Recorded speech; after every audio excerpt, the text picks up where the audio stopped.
Escúchame con atención, hijo. Bajo el cementerio hay un tesoro escondido. ¡Hola! ¿Cuántas monedas? ¿De verdad está en el sótano? Los derechos.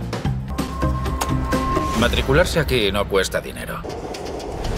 ¿Es que no sabes lo que estás haciendo? ¡Corre! ¡Corre! ¡Vamos! ¡Venga, vamos! ¡Por ahí! ¡Por aquí! ¡Vamos! ¡Corre!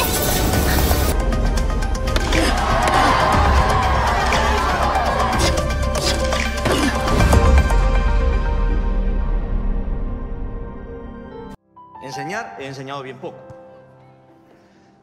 Si acaso siempre pretendí enseñar a pensar con libertad.